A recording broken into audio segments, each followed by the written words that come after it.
combined event. So we started this morning at the Dexter Cider Mill and had a tasting and a demonstration of how I recognize some of the faces were there this morning.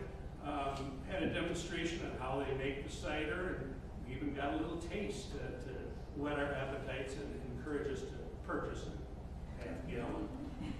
But so that was a great event. Now later this afternoon, you may know that there's going to be another event at Parker Mill County Park. And if you don't know where that is, we can inform you later. But basically, it's just downriver from Gallup Park, the other side of Huron Parkway, along Geddes Road. So, interestingly, we have our three communities who are celebrating their bicentennials.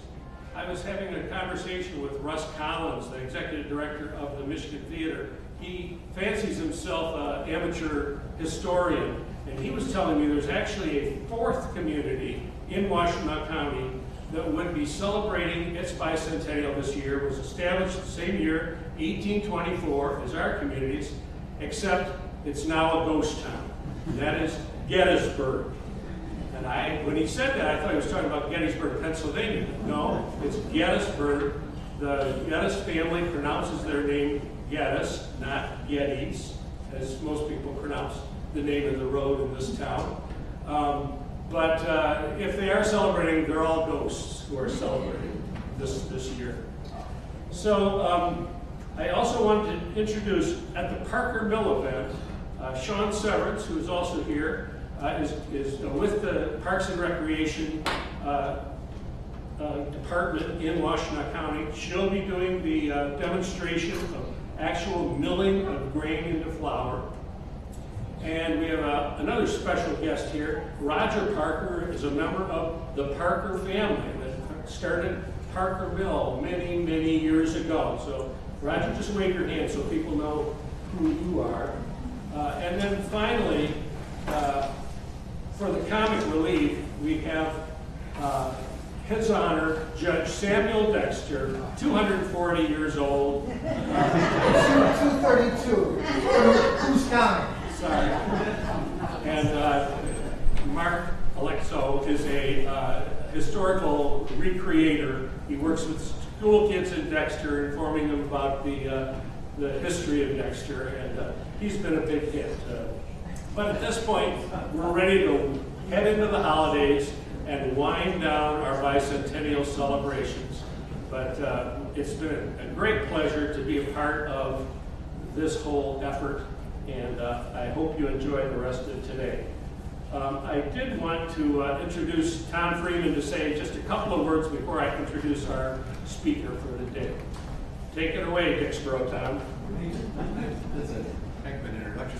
I just wanted to say thank you for showing up here in Dixboro to be part of our celebration. It's been a long year. Many of us are happy for the anniversary. Many of us are happy the anniversary is almost over. And so this is kind of like Lauren said, this is our last event. But I wanted to welcome you to the Dixboro United Methodist Church Sanctuary. You're sitting in the 1858, the original 1858 sanctuary. We had a pastor a number of years ago who was sort of a self-declared historian, and without great proof, but he made a comment that this is the oldest church in the state that is still celebrating in the same sanctuary. It's by no means the oldest church, but this is the only sanctuary that Dixboro has ever worshipped in. From 1858, doesn't look like the 1858 sanctuary, which was restored in 2008 at the 150th anniversary, but we just really are glad you're here. We enjoy having people be here, and we hope you enjoy the presentation. Thanks, Tom. So when we were thinking about what to do for this wrap-up of our bicentennial celebration, what should we do? What should we do? Well, I remembered a book that I used 40 years ago to take my kids on walking tours in Washtenaw County, Footloose in Washtenaw, A Walker's Guide to Washtenaw County. This is a terrific book put out by the Ecology Center of Ann Arbor, and has walks for all over Washtenaw County. There's a walk for Dexter, a walk for Chelsea, a couple of walks for Ipsy, and it's just very informative. And it reminds me of a project that Ann Arbor town put together for the bicentennial, and that is the AA Smart Tours. You get your smartphone out, go to the website, and you take a self-guided tour of how many? 19 different tours of the Ann Arbor area? 15 different tours of about a dozen sites on each tour. Okay. So I encourage you to look up AA Smart Tours and check that out. But right now, here in Bicentennial Dixboro, we are going to have a presentation by Dr. Lee Vedder. And thinking about this book and doing some research online, I stumbled across this article on the Zingerman's Bake website, written by Lee Vedder, Washtenaw County's early milling history. So we thought, oh, what about an event celebrating the mills, the cider mills, the sawmills? At one time in 19th century Washtenaw County, there were over 40 mills along the Huron River in Washtenaw County, and I learned more about them by reading Lee's article. So let me tell you just a little bit about Lee. Very interesting history. She got her doctorate in art history, and she was an art museum curator for years until she decided to focus her attention on her love of artisanal baking. She got a job working with Zingerman's Bakehouse, and Zingerman's is just this iconic business here in Washtenaw County. They have the bakehouse, they have the coffee roasting, they have the creamery, they have out in our neck of the woods near Dexter, they have Cornman Farms. I can't think of anybody who is better qualified to fill us in on the history of mills in Washtenaw County. So without further ado, take it away, Lee.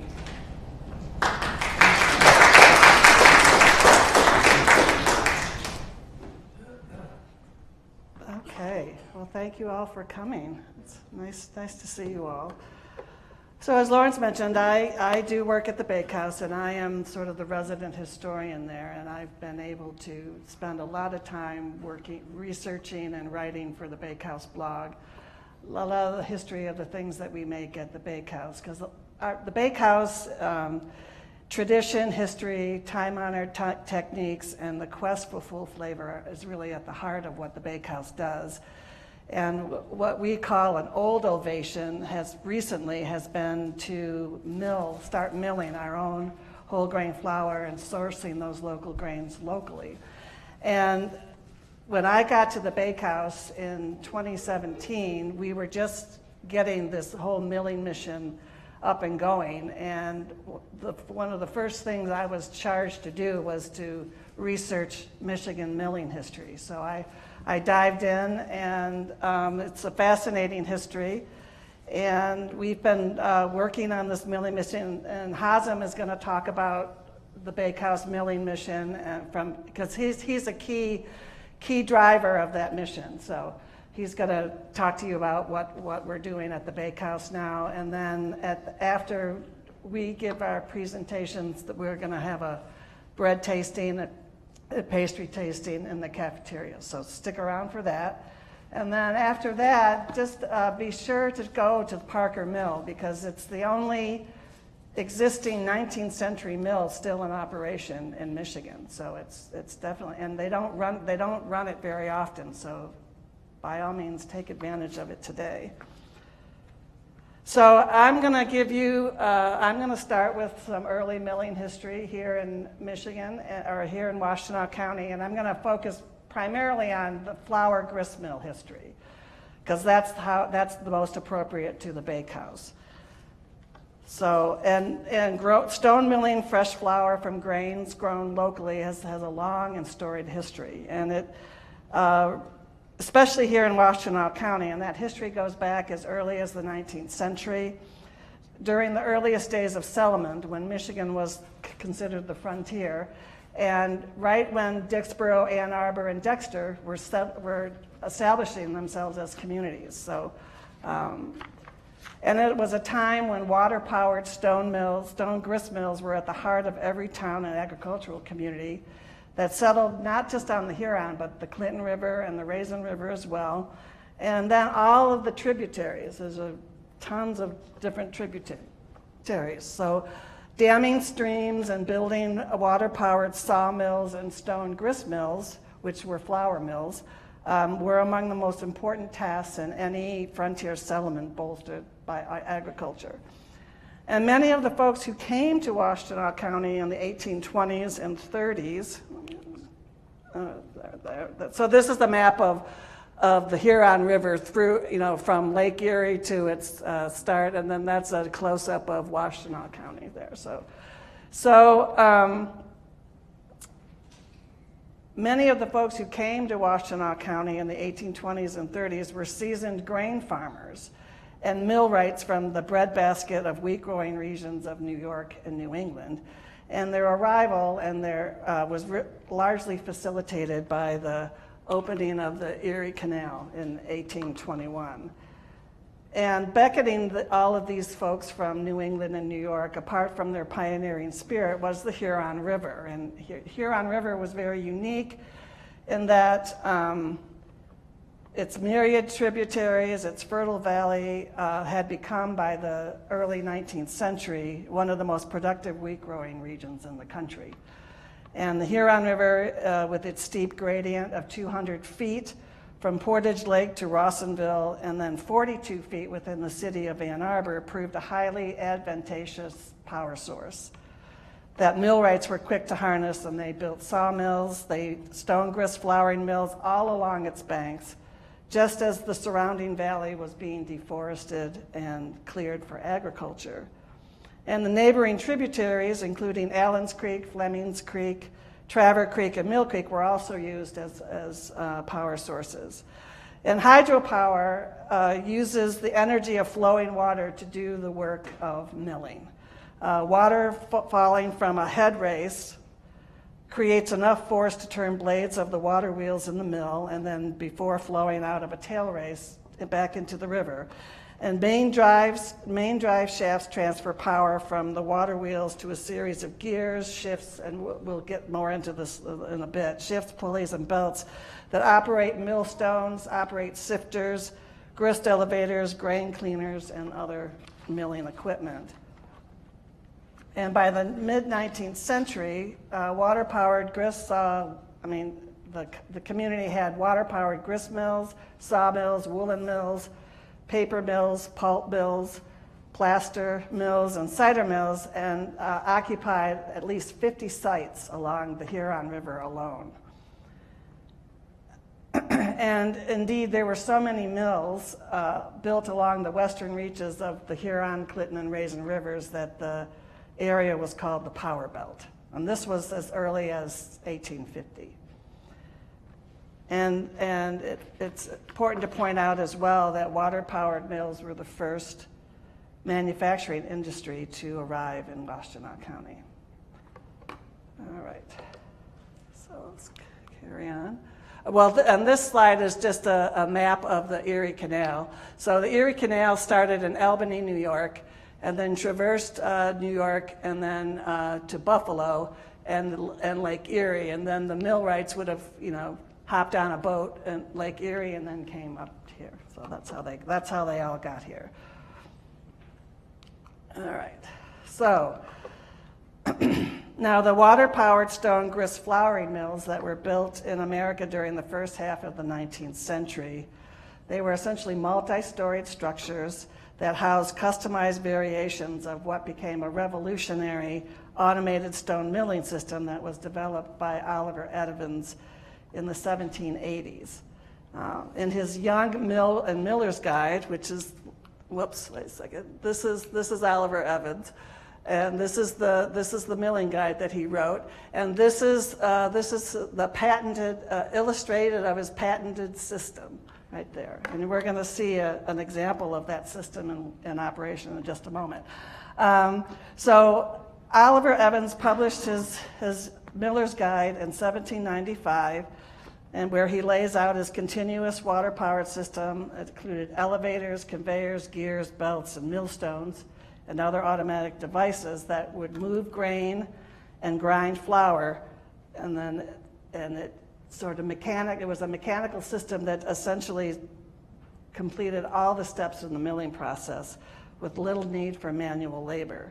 So there'd be weighing of the grain coming into the mill, cleaning, grinding, cooling, sifting, and then packaging the resulting flour afterwards. And we're going to take a look. This is, we're going to watch a video. This is George Washington's grist mill at Mount Vernon, and it's the only existing mill in the country that features the full operating system that Oliver Evans had invented. And we're going to just take a look at the video and oops. I'm Steve Bayshore, Director of Historic Trades here at Mount Vernon, and I'm standing inside George Washington's reconstructed grist mill. Right here we have a set of millstones which grind corn, but for Washington the key product was wheat and wheat flour. In 1770-71 he built this mill with the eye toward exporting superfine white flour, and it did so for many, many years. However, in 1791, when George Washington's president, he learns of a new patented system designed by a gentleman named Oliver Evans, which greatly improved his grist mill. And we're going to take you through the mill today and learn about this system. Our mill is quite unique in the United States today, as that we have the only fully functioning Oliver Evans system that is run regularly with flour and grain passing through the system. It made Washington's mill much more productive and efficient, and Oliver Evans himself ends up receiving the 3rd U.S. patent ever given for this unique invention. The way patents worked in the 18th century was quite interesting in that there was no official bureaucracy to approve patents. So part of George Washington's job as president was to sign approved patents. And one day an interesting document crossed his desk, which was the document by Oliver Evans for the automated flour milling system. Washington read it over and realized how ingenious this was and that he needed it at Mount Vernon. And after signing it and passing it on to Thomas Jefferson for his signature, Washington had Tobias Lear, his private secretary, write to Oliver Evans in Philadelphia requesting that Evans come to Mount Vernon to install the system in his mill. As it happens, Oliver Evans could not get free of business to make the journey south, so he sent his 2 brothers to Mount Vernon, who were millwrights, to help retrofit George Washington's mill with the new automated flour milling system. Oliver Evans had received his patent. It actually is U.S. patent number 3 in the line of patents in the early part of our history. And George Washington becomes one of the first men in the early United States to have the newest and finest grist mill innovation. As you enter the mill, you'll see this hole in the floor. It's actually a wheat sink. This is where the grain would enter the mill and enter the new system. It drops down into a large grain bin below called the garner. And that is fed by a chute, which is a gravity chute that feeds right down into bucket elevator number 1. Oliver Evans is the inventor of the bucket elevator. This is a continuous belt with little cups on it to transport grain vertically in the mill. This is a labor-saving device, and no longer would grain have to be hoisted or carried upstairs to the next level of the process. So the grain would enter the mill, journey up the water-powered elevator, and be dumped into bins on the 4th floor. After receiving it in the bins, the grain would then feed down another sink, which enters a device to clean the grain. This is called the rolling screen. It's basically a way to separate chaff and other debris from your wheat seed. Rolling screens existed long before Oliver Evans, and Washington undoubtedly would have had a rolling screen in his mill when it was first constructed in 1770. But now this machine is fed automatically by an elevator instead of human hands. The rolling screen separates out those debris and sends the grain down another long chute directly to the hopper over the millstones. To make export flour, Washington knew he needed the highest quality millstones for this purpose, and he installed in the early period a set of French burr stones. These are freshwater quartz stones quarried along the Marne River outside Paris, and they were used in Europe as early as the 1300s. By the time Virginia is settled, thousands of these millstones are brought into the colonies for making the very best flour, and George Washington knew he needed a set of these to accomplish his goal of export flour. The French stones are able to grind this flour into very fine particles to create white flour. The top stone that's inside this casing rotates, powered by the gearing and the water wheel below. Beneath the upper stone is a stone called the bedstone, which mounts to the floor. It's stationary. It never turns. The grain starts in the hopper and feeds down through the hole in the center stone to be ground into flour. And once again, it goes down a chute by gravity, and it's going to enter elevator number 2.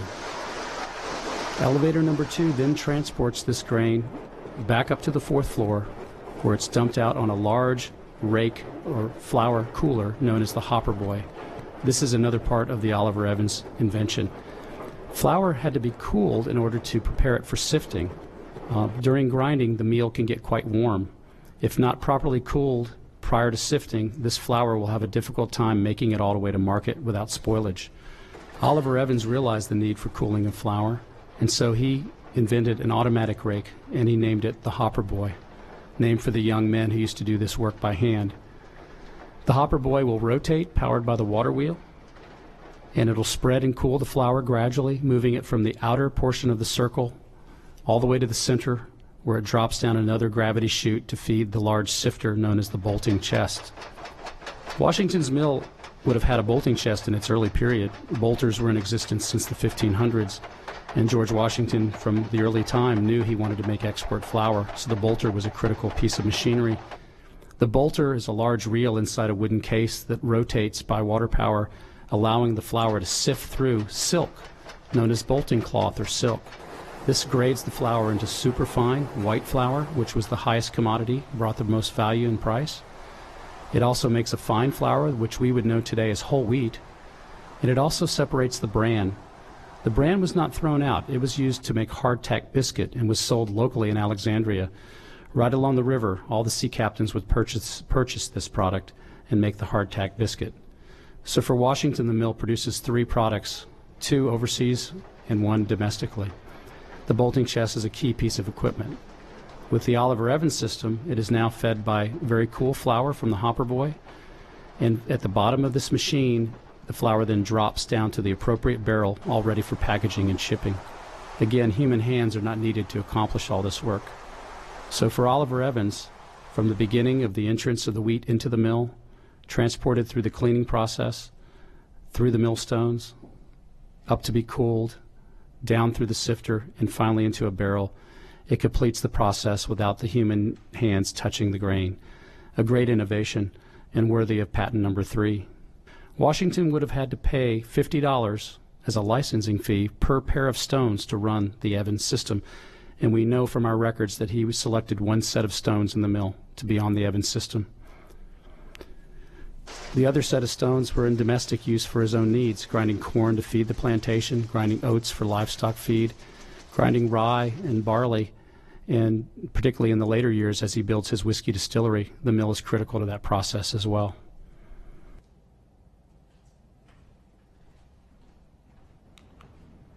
There we go.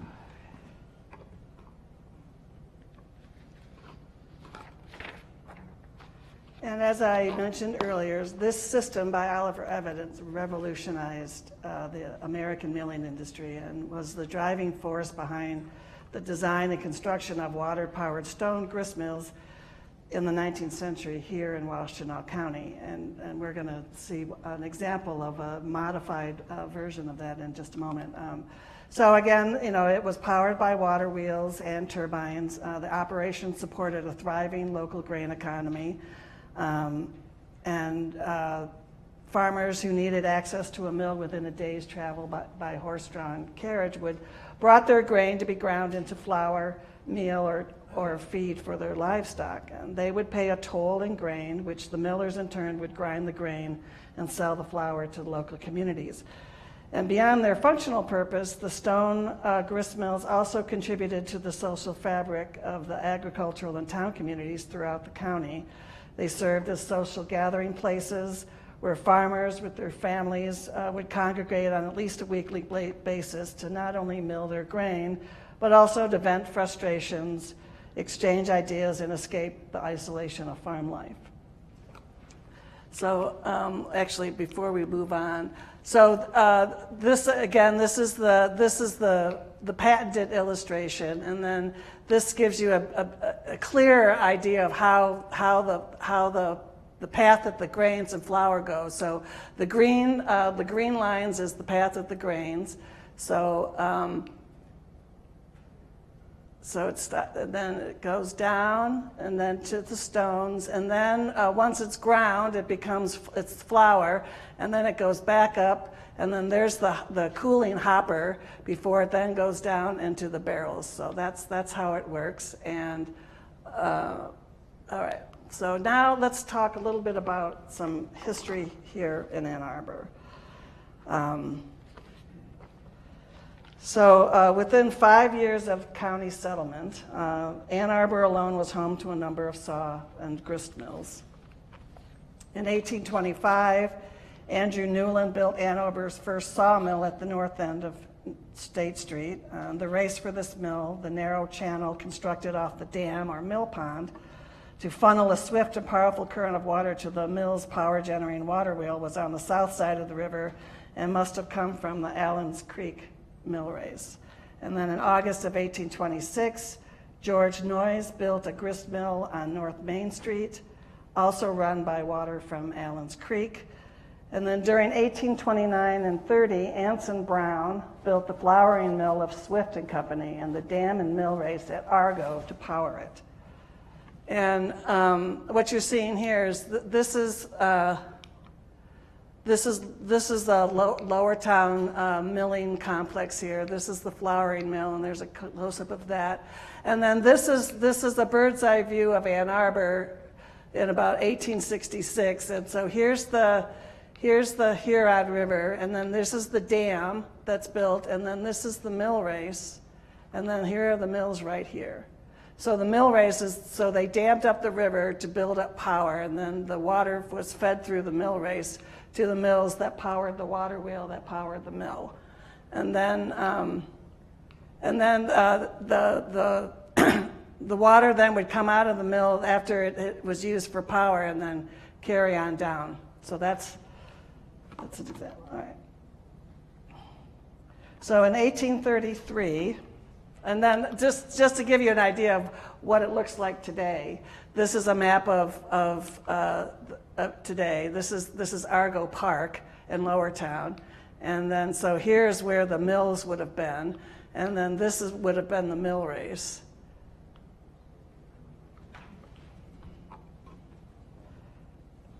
All right, and then so in 1833, Anson Brown, who was the founder of Lower Town, erects the first mill on the site.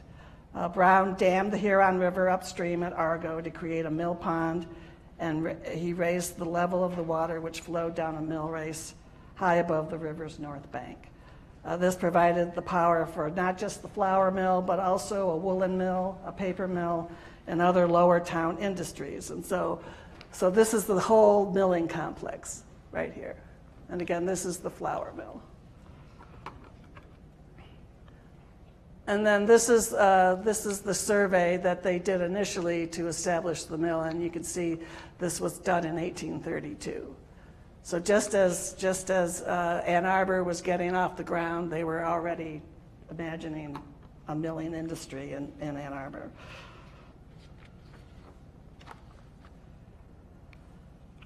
All right.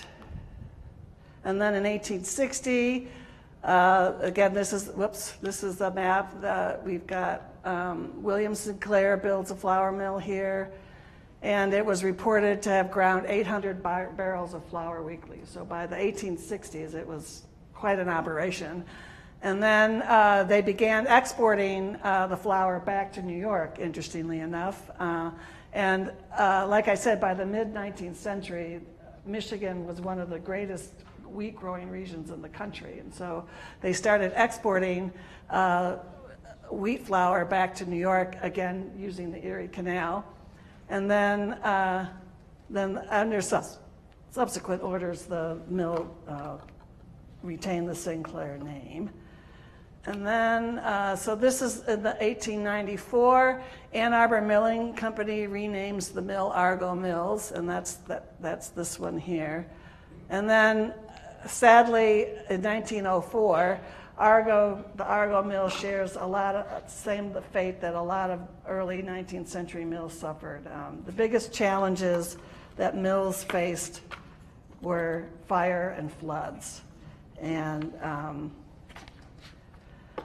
so what happens, the reason why flour mills are so susceptible to fire is that when the stones are grinding the grain, it can get very hot. And if it gets too hot, it's combustible and it can explode into flames. So if you're familiar with the saying, keeping your nose to the grindstone, that's where that idiom comes from. So the millers would stand down by the grindstones and make sure that it wasn't getting too hot. And if you remember in the Oliver Evans system, how after the flour was ground, it went right up to the hopper and the cooling rack.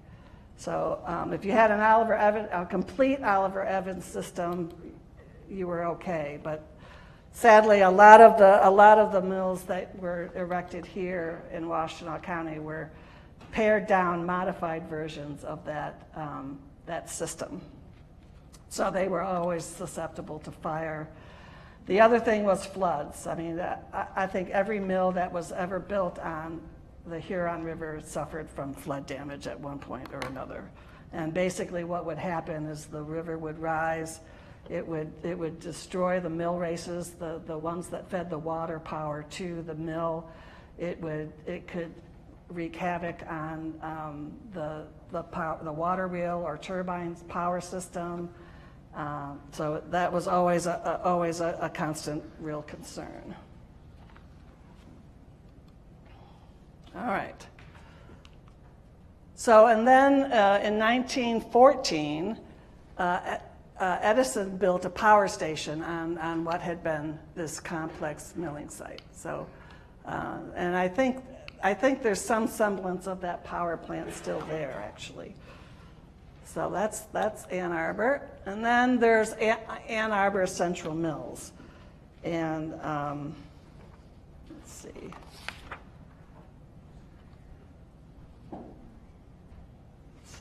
I got ahead of myself here. So Ann Arbor Central Mills was located on First Street between Liberty and Washington, and it was one of two large flour mills built on Allen Creek. And the first one was built in 1882 and was in operation until 1927. And when Ann Arbor Central Mills opened in 1882, the increased use of farm machinery, especially the thresher, made wheat growing so profitable that over 1 million bushels a year were being grown in Washtenaw County.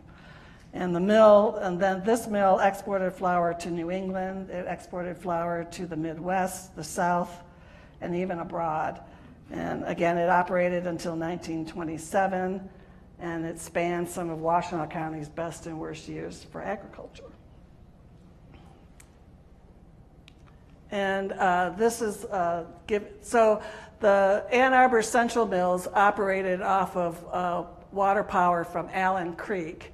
And here you can see there's the Argo Dam, the Huron River, and then Allen Creek comes down here. So here's where Central Mills would have been. Here was the second flouring mill from the 1850s and early 1900s. And you can see they had all different kinds of industry. There was a tannery here, a skating park. There's more tanneries down here, fruit and vinegar works. So there was a lot going on Allen Creek. Okay. So now let's talk about Parker Mill. And like I said, if you have a chance to go see it operate this afternoon, I encourage you to do so because, as I said before, it's the earliest, only surviving operating 19th century mill in the state. All right. So just to give you a little bit of history of the site that the Parker Mill currently stands on. In 1824, Robert Fleming, and Parker Mill is on Fleming Creek. Robert Fleming built a sawmill in 1824. And then in 1826, John Dix built a stone grist mill joining the sawmill. And then, how do I say his name? Geddes? Not Geddes. Geddes? Okay. John Geddes and his brother Robert constructed a sawmill and was directly across from the Fleming Mill. And it was around the Geddes Mill that a small area settlement gradually coalesced. In 1863, English immigrant William Q. Parker and his wife Mary purchased the site that the mill stands on now, along with 61 acres of surrounding farmland. In 1873, William built a stone grist mill over the foundation of the old Fleming sawmill on Fleming Creek, calling it Fleming's Creek Mill. So that's what it was called before it became Parker Mill. And then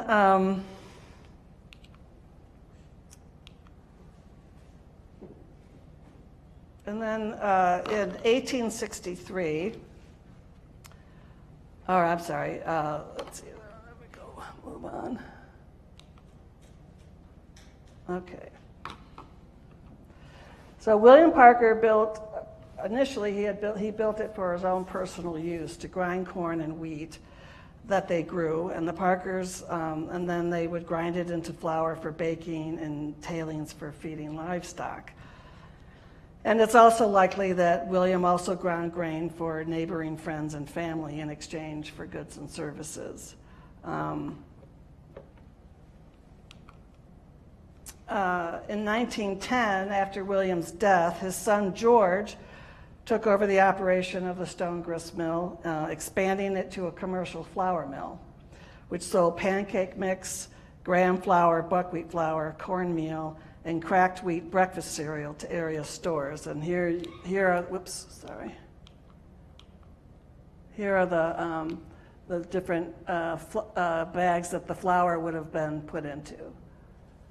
And the cracked wheat cereal you could think of as an early version, a much healthier whole grain version of cream of wheat. That's a whole nother story. But So the mill under his son George's operation ended in 1959, and that's when the flour mill history ends. But in addition to the flour mill, this is the flour mill. They also built a cider mill in 1887. And it was William's son, Fred Parker, who built the cider mill adjacent to press apples for hard cider and vinegar. And it was also powered by belts and pulleys connected to the grist mill, so that it was a sort of a combined operation. And then in the early 1900s, the cider mill operation became commercial, and then they started selling vinegar wholesale. And then in 1914, sadly, the cider mill ceases operation due to a decline in apple growing following a number of harsh winters and a severe apple tree blight in the early 1900s. So here's just some old pictures of the Parker Mill, and what you see here is the remains of the mill race that fed this is Fleming Creek right here, and then this is the tunnel, and this is Geddes Road, I should say. This is Geddes Road, and then here's the mill over here. So this is the remnants of the mill race. So water would go through here, go into the mill, and then it would come out. This would be the tail race, and then Fleming Creek continues to flow right here.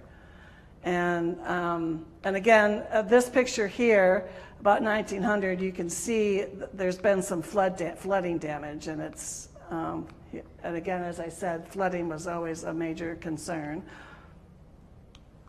And then this is the mill itself is as I said, is a pared down, modified version of the Oliver Edivins automated system. So it's missing the cooling hopper. But again, this is the diagram. So grain is brought into, I gotta put my glasses on so I can see it properly. So the first thing that happens is the grain is weighed, and then it goes into the hopper. Here it's cleaned, and then it goes it's fed down to the milling stones. And then this is the grain elevator that takes it back up to the sifting reel. And again, the mill, Parker Mill is a two-storied, you'll see this in a second. And then this is the sorting chutes, and this is the different, so that's the diagram of how Parker Mill operated, and still operates today. So this is the interior of Parker Mill. And again, it's built in 1873, and this is the upper level. And so grain would be brought into the upper level, and then it would go down to the lower level. And here are the grinding stones right here. And then here are the elevators that would take the flour from the millstones, and then put them in the different bags depending on what flour was being ground. And then here's a close-up. So the millstones, I mean, Sean, you can correct me if I'm wrong, but the millstones that are currently being in operation are to grind corn. Is that right? Yeah. And so over here, if you, on the lower level, they have a sort of a display. And so these millstones would have ground wheat. So this is the nether stone, or the stone that that didn't move. And then you have the stone dressing guide. So Hazem will talk a little bit more about this, but obviously as time goes on, milling stones wear out and they have to be redressed so that they're effective. And then the Parkers, like Washington did, used French quartzite millstones. And I thought I would end by, there's a bunch of stone milling idioms that we use all the time, and this was a fun thing that I just happened to come across when I was doing my research, and we use them, but very few people realize what the original context was, and that this all stems from 19th century milling. First come, first serve. This was the law for many counties in Michigan, it took days for a farmer to have his grist ground, and the law was designed to prevent impatient customers from queue jumping. Grist for one's mill. Since wheat and corn are ground by teeth on the millstone, the grinding stones chew the grist into flour. Thus, to chew over something became a thought or an idea to ponder. The daily grind. The repetitive nature of milling led to that concept of the daily grind. Run of the mill. The ordinary daily grind, and I touched on this earlier, keep your nose to the grindstone. So if set incorrectly, millstones could grind too hot and the flour would become cooked, emitting a burning smell. Occasionally flour would burst into flames. The miller kept his nose to the grindstone to detect the temperature and condition of the meal. And because stone mills were made of wood, they could, and frequently did, burn to the ground in a matter of minutes. Rule of thumb, the test of the quality and grind of the flour, the miller would take a pinch of it between his thumb and finger. If too coarse, the flour would be ground again. Put your shoulder to the wheel. When a miller had to turn a windmill into the wind, he put his shoulder to the wheel by pushing the wheel at the bottom of the mill's tail pole. Some tail poles had a yoke for the miller's shoulder. Some millers used a horse. This saying is now taken to mean make an effort. 3 sheets to the wind. This is my favorite one. So in addition to water-powered mills, there were also windmills, like the ones you see in Holland mostly, but there were windmills here. And so windmills had 4 sails on it, and if a windmill was operating with only 3 of its sails, it would turn clumsily because it was off balance. So thus the term is applied to drunkenness. Fair to middling, the quality of ground meal would be fair, middling, or fine. To be fair to middling is to be below one's best. Millstone around your neck. Millstones obviously are very heavy, and a millstone around your neck is a problem that prevents you from doing what you want to do. Put through the mill means to be exposed to hardship or rough treatment, just like being ground in a mill between stones. Show your mettle. Millstones often needed to be dressed or recarved. When a miller hired an itinerant dresser, he could tell whether the man was experienced by noting the slivers of metal thrown off from his carving tools, embedded in his hands, a variant of show your metal. Take your turn. To take your turn is to be the next person to have corn or wheat ground by the turning of the millstones. And then all grist is for the mill, meaning everything can be made useful or be a source of profit. And then there's a few lesser known proverbs. The mills of God grind slowly, yet they grind exceedingly small, which essentially means retribution may be a long time in coming, but it cannot be avoided. Much water goes by the mill that the miller knows not of. Many things are stolen or go astray without the knowledge of the person affected. And then finally, the mill cannot grind with the water that is past. That's water under the bridge. The time lost cannot be recalled. Seize the day. There's no time like the present.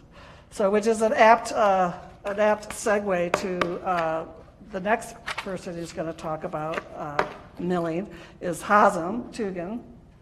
And Hazem has been at the bakehouse a little bit longer than I have, and he's really been the driving force behind this exciting mission that the bakehouse launched into roughly around 2017, where we, with the purchase of our own stone mills, we began to locally source whole grains and then mill them on our mill.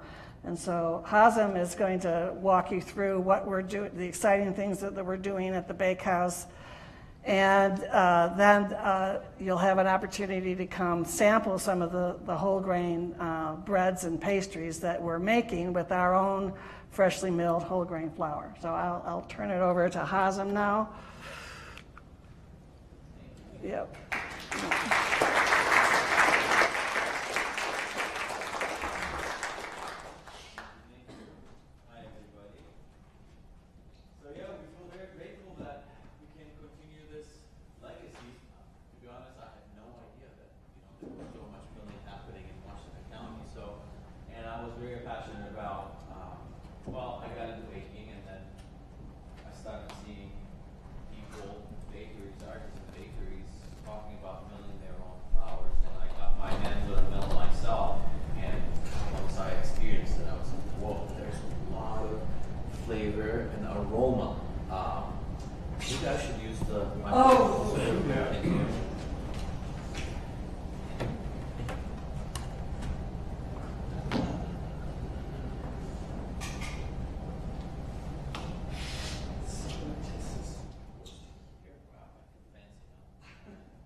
This one is going to go like that. Let's make sure I don't break this. Okay. Okay. All right. So anyway, once I experienced what, freshly milled flour smells like, tastes like, I said, I can do this for a living. I used to be an engineer. I mean, I'm still an engineer, but I quit my job and I got into baking thanks to, this experience of freshly milled flour. And I came to the bakehouse, for baking, but that was one of the things that I was very passionate about, and that was, big part of my vision for myself, and that very nicely aligned with where a bakehouse wanted to go, and that's how it very nicely came about. And to this day, we're still freshly milling. So, and we've been talking about milling for quite a while, so I thought I would touch on, where this, what we are actually grinding with these millstones. And it's a very, it's a very humble product of nature, fruit of nature, if you will. That's our own depiction of what a wheatberry would look like. That's Larry the wheatberry, we call him. So anyway, so it's a perfect design by nature, and it has these three components that are of importance to us as bakers, and as people who consume the flour. But you have the germ part. That's what I like to call the embryo, the part that sprouts into the plant. and it has all the fatty acids and minerals and vitamins. It's loaded with goodness, you know, what life needs, and it also has the genetic material. But it also needs quite a bit of energy source, food source, the building blocks of life, if you will. And that comes from that, what we call the starchy part of the wheat berry. So that is basically the white part of the wheat berry. Has a lot of starches and a lot of proteins as well. And talking about proteins, again, perfect design by nature, and we got to discover that as humans. One part of it is that there are these things called enzymes, and they're able to break down those starches into simpler forms, and those are actually sugars. If you taste flour on its own, it won't taste like much. But if you let it sit with water just a little bit, like if you make a piece of dough and let it sit, eventually it will start tasting sweet, and that's the sugar. And the germ, this life form, it needs that as an energy source to grow. And we humans can taste that and benefit from it as calories. And we as bakers, especially when you're making bread, use commercial yeast or depend on sourdough, wild yeast and bacteria. And those guys also depend on the sugars that are released from the endosperm. And then other part of the protein is that super rubbery elastic stuff, you know, when you knead a dough, you know, it has this like stretchy quality to it. That's what allows, you know, the bread dough to rise and capture all the wonderful aromas that are formed by fermentation. And then all of this is very nicely encapsulated in this super tough layer, and that's the bran layer. You know, it's very hard to digest on its own. A lot of fiber and cellulose and minerals. And the thing is, both the bran and the germ, they are full of flavor. And once you open up this wheat berry, meaning once you grind it into flour, it starts oxidizing. All of the wonderful aromas and flavors, they start dissipating ever so slowly, but eventually they even go rancid, which you wouldn't like. It would go stale, so it wouldn't be shelf stable. So with industrialization, they were able to start sifting out the bran and the germ very efficiently so that they can provide the masses with the flour that they needed so that they can make their bread. So that's a little bit about the wheat berry that is providing the flour. So a little bit of bakehouse milling history. So I came along in 2016, and you know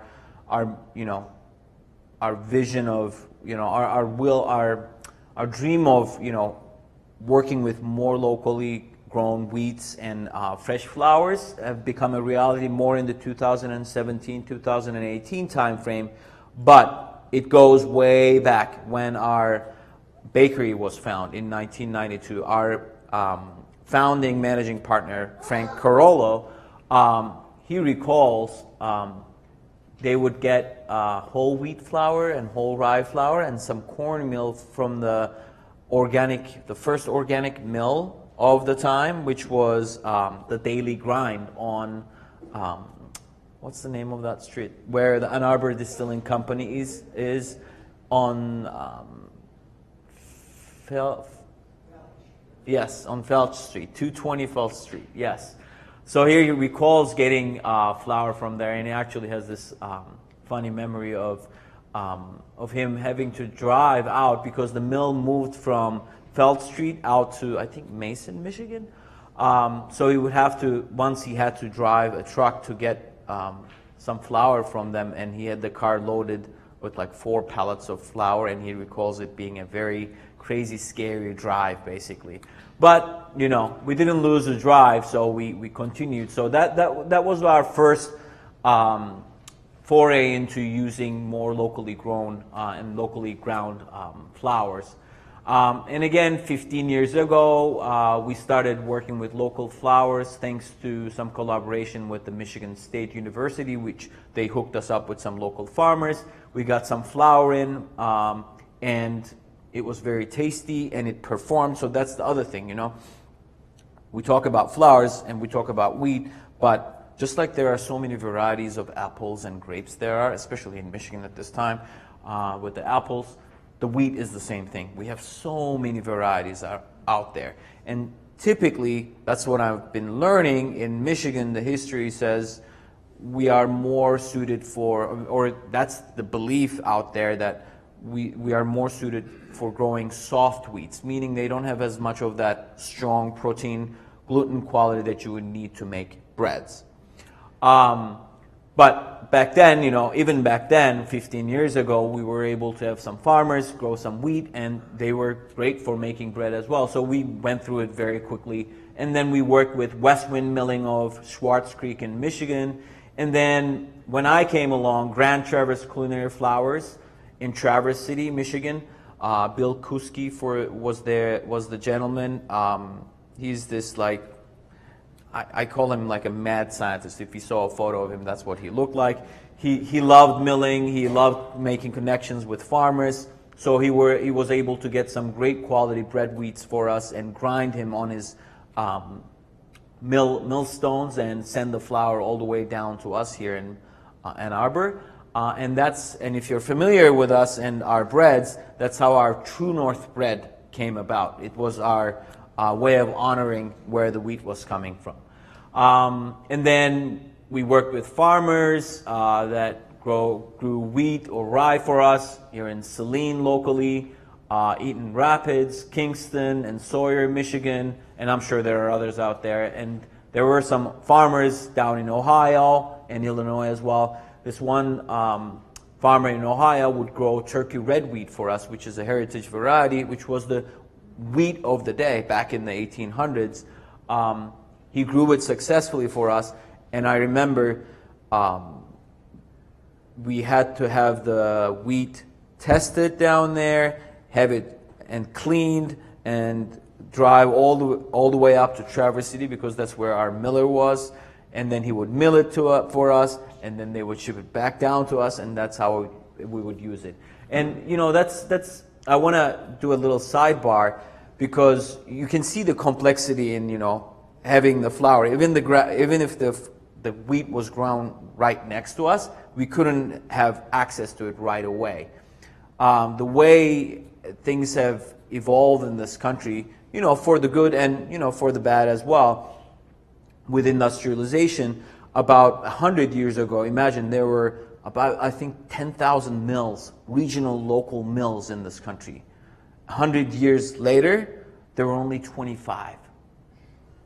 So with industrialization, so that they can produce flour as efficiently as possible, they started growing wheat only in certain parts of the country where they thought it was suitable, and then they also centralized the milling operation.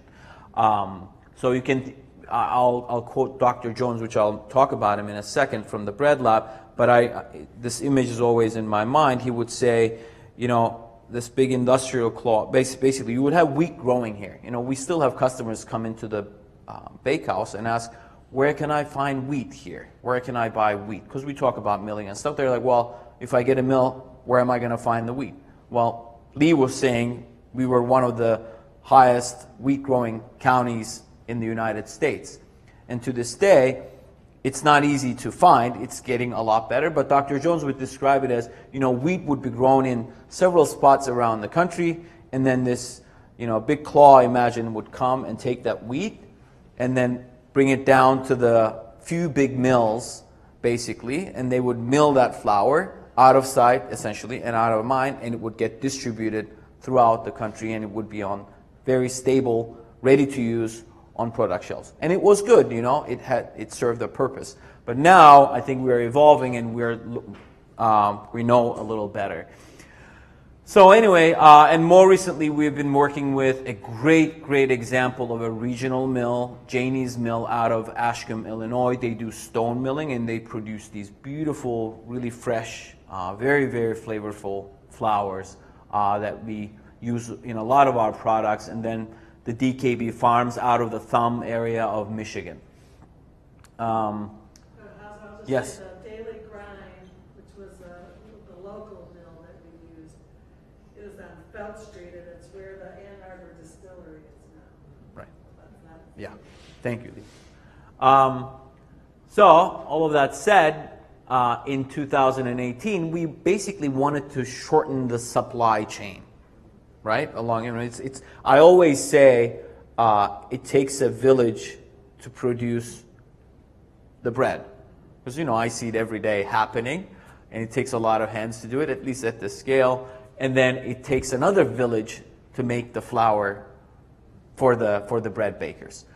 So we wanted to kind of shorten that supply chain. And thankfully, now there are tools out there that have been inspired by Oliver Evans' way of milling that allows us to do milling right on our countertops even. In a second, when we go in to do some tasting, I'll have a little demo of a countertop mill for you, which is pretty amazing. So in 2018, we said, okay, now it's time for us to start milling our own grains. We got a little, this countertop mill, which I have a different version of it inside. I'll show you guys. It's pretty cool. You can just drop the grain in and it will mill it into flour for you in a matter of seconds. And then we also got this 26-inch stone mill. You can see the stones, very similar to the ones that Lee was talking about, except these stones are coming from Vermont. They are Bauer gray granite that's quarried in Vermont, about 1,200 pounds. And this is Andrew Hune. He's from Elmore Mountain Bread. Let's see, we talk about him here. We want to talk about him because he has been quite instrumental in basically reviving this concept of local, regional mills. The cool, and his story is that he's a baker, he's a chef and a baker, together with his wife at Elmore Mountain Bread in Vermont, and they have this wood-fired oven, beautiful, like if you can imagine like a romantic bakery setting out in the hills, in the forest, and then you bake bread and supply your community. That's exactly what they do. And one day, this is like almost 2 decades ago, one day they had another baker friend visit them with a bag of flour, and he said, "This is fresh flour that I milled at my own bakery."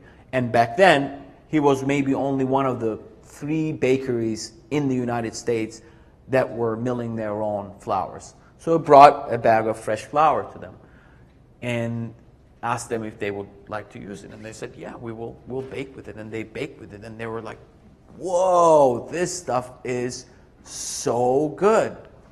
And Andrew, being a big, thinker and tinker at the same time, and a baker, food lover, who was wanting to feed his community with even better stuff, he said, I'm going to start, looking at historical records like practical milling, and he did quite a bit of studying, and he said, I'm going to build myself a little mill that we can use here at the bakery. And here in the background, you can see it. And you can see the similarity between the mills that Lee was showing to us.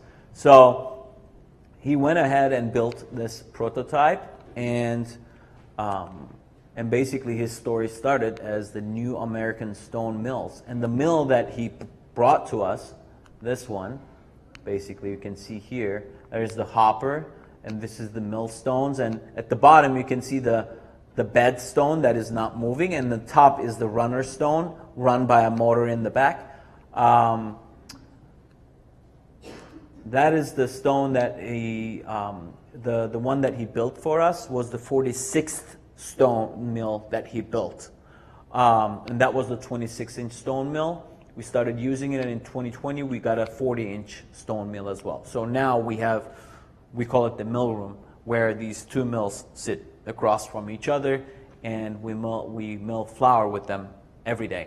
And by no means, it's not all of the flour that we mill in the bakery, but it's part of our vision for 2028 that about 35% of all the flour we use here in the bakery will be hopefully coming from flour that is locally, regionally grown. And these stone mills, together with regional mills like Janie's Mill, allow us to get there. And in turn, hopefully, you will be eating foods that are made with more locally grown wheats.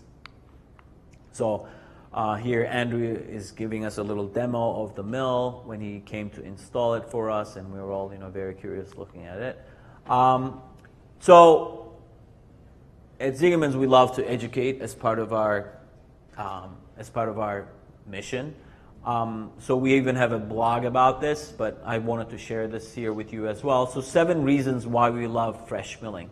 So we say fun and flavor is always first. With Zingerman's, flavor comes first. And we like to have a lot of fun while we do our work, while we bake as well. But in a sense, flavor, I already mentioned how flavorful this stuff is. But the fun part of it is, it's like, flour is our main ingredient, right? It's the most humble ingredient, but it's our main ingredient. Without the flour, you can't do any baking. You can't have bread, you can't have all the wonderful pastries. But now we're able to create that flour essentially. We're able to play with it. And like I said, there are so many varieties of wheats out there. So being able to mill your own flour allows us to just, experiment, look and see what's out there, or make something that we already make a lot more flavorful. So there's a lot of fun in it. And then freshness is vital. A perfect analogy to this would be freshly ground coffee versus coffee that's been sitting on a shelf. I mean, I don't know if there are any coffee drinkers out there, but the difference is pretty amazing. So it's the same concept here. And the freshly milled flour is chock full of nutrients. So I showed you the wheat berry, the germ and the endosperm. So the other type of milling the other main type of milling basically that drives the flour industry here is what we call roller milling. So with roller milling, and that came around in the late 19th century with an invention that happened in Hungary. So imagine big rollers, steel rollers, corrugated, and they're next to each other, and they're rotating at slightly different speeds. And imagine dropping wheat berries through those rollers. So what it does is that it basically starts peeling the grain. So peels the bran layer, peels the germ, and then starts eating away into the endosperm, and can produce flour very efficiently, very quickly, and beautiful fine flour. Not the it also produces the middlings and the really coarse stuff, and separates everything as well. And then if you want to produce wholemeal flour, you can put it all back together. But the thing is, the white flour, imagine the white flour that's produced with stone milling would be everything crushed together. All the oils, minerals get all rubbed into that starchy part. And then you can sift out some of the coarse bran. So that would be white flour that comes out of a stone mill, versus white flour that comes out of a roller mill, has all the parts already separated, so you're going to get a component that is not as rich in all the nutrients that you might be getting from the bran and the germ. And that's what stone milling allows us to do. Dedicated to great ingredients. So at Zingerman's, we make breads, we make pastries, and we make sandwiches and all of that, all of the wonderful stuff. But what helps us get to great food is basically the great ingredients. And the process and the technique counts as well. But without great ingredients, we can't get there. And what an amazing way to, up the quality of our main ingredient by using, a stone milled, freshly milled flours. Less is often more. By that we mean when you use a whole grain flour, you get to waste less. Because normally when you get white flour, that bran and the germ is going to feed, or it may be used separately in something else. But we like to say that we're not peeling the grains when we use them. And it's, of course, needless to say, tied to traditional methods. Baking, milling after baking milling was the first traditional method, food producing method, essentially, that was industrialized and then followed by baking. So now we're able to basically tap back into that tradition. And then, once we started doing this, our connections to our community started increasing, like, what we're doing here. And also we have guest speakers that have come to the bakehouse that continue to come to talk about fresh milling and what they're doing in their own bakeries. I also want to touch on Amy Holleran, who's a great, she's like a historian and a writer as well, that has a book called New Bread Basket that talks about all of this movement that's been happening in our country, bringing back regional and local milling back to our communities. Let's see, we have our bake school, cooking and baking school, where we teach how to bake and how to cook as well. And in those classes now we get to talk about fresh milling. And now that people know that we do fresh milling, we have customers and guests asking us how can they use fresh flours in their own baking? How can they make things more flavorful for themselves? So yeah, it's been an amazing journey for us, and it continues to this day. So a few more slides, just mentioning about building community, our connections. So this is Dr. Stephen Jones that I talked about. So he's from the Bread Lab out of Washington State University, and they're a group of they're basically wheat breeders, and their goal is to breed wheat varieties that's not only good for yield, which is mostly what the industrialization has brought, but not only for yield, but also looking at the benefits of the wheat for the soil, for the farmer, for the environment. Basically, we want it to be a win-win for everybody.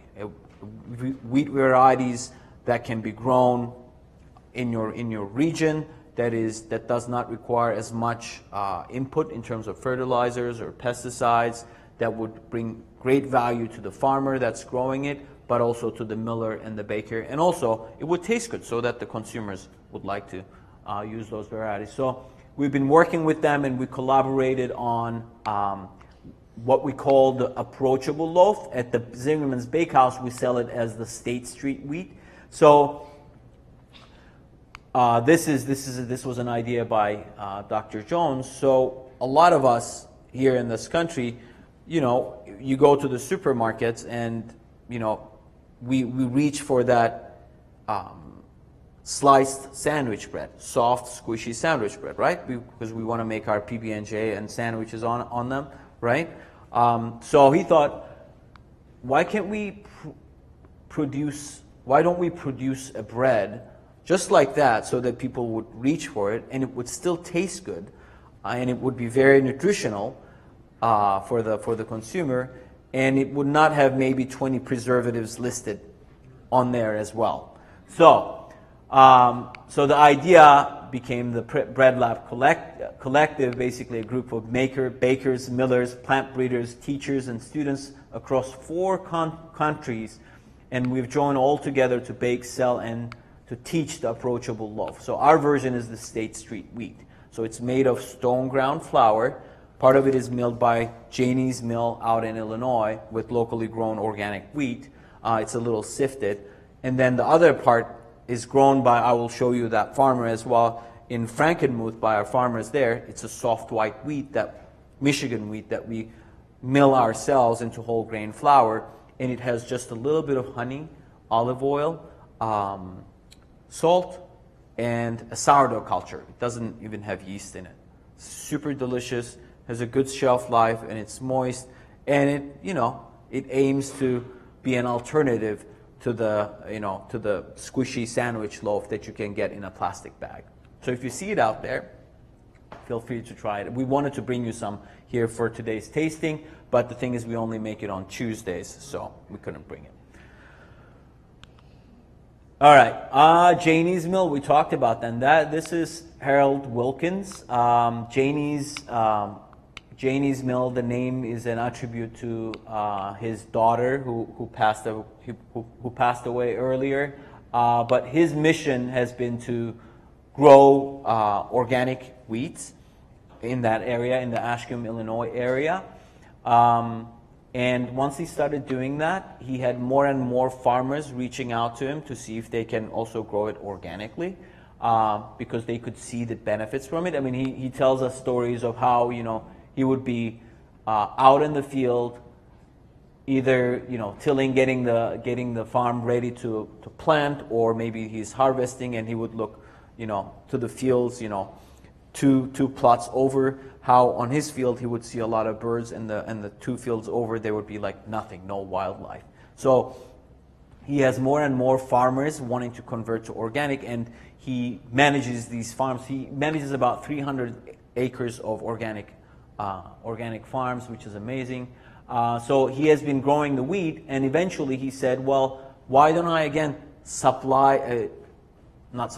why don't I shorten that supply chain so that I don't have to take this wheat and ship it somewhere else for it to be milled? So he wanted to start milling his own wheat that he was growing, so he came up with Janie's Mill. So now he has an operation with 2 beautiful stone mills, and he's able to supply the region, the Chicago region, and even our region here, with a lot of beautiful freshly milled organic flours.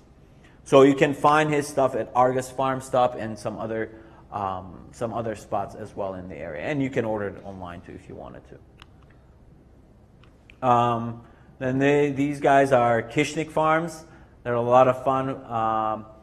So building communities. So once people started learning that we are doing this, they started reaching out to us. Oh, we heard that you are milling your own grains. Well, we are farmers and we want to grow grain as well. We want to get into that. And the thing is, because they're able to sell to us, their gains are a little higher as well. They're not just feeding into the commodity industrial market.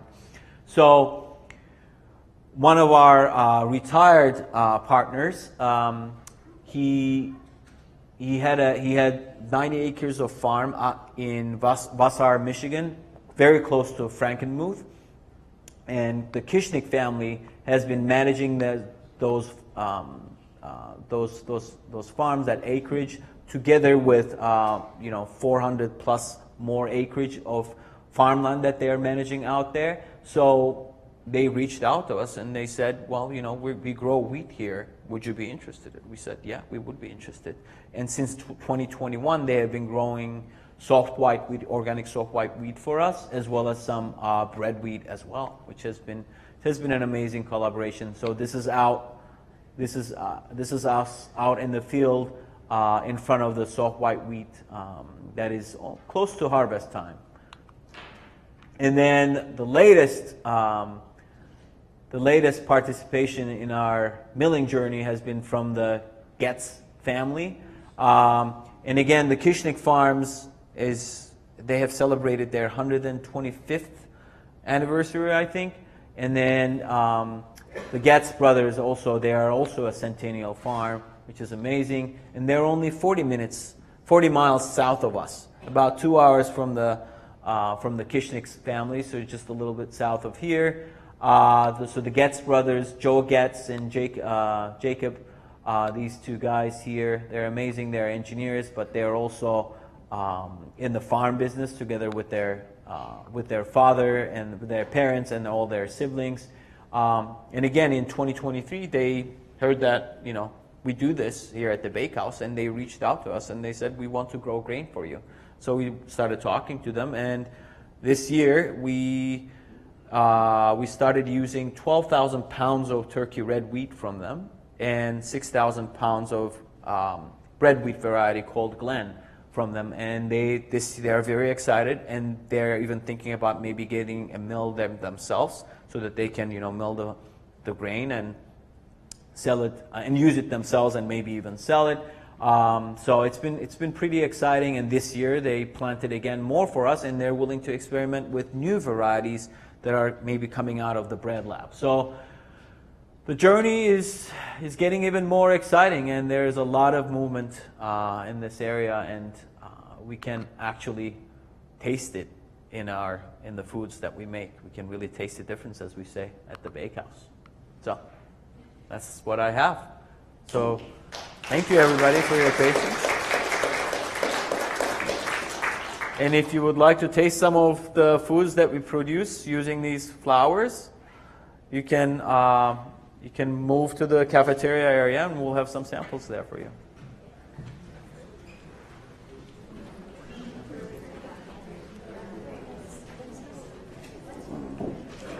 Let's see. Of course.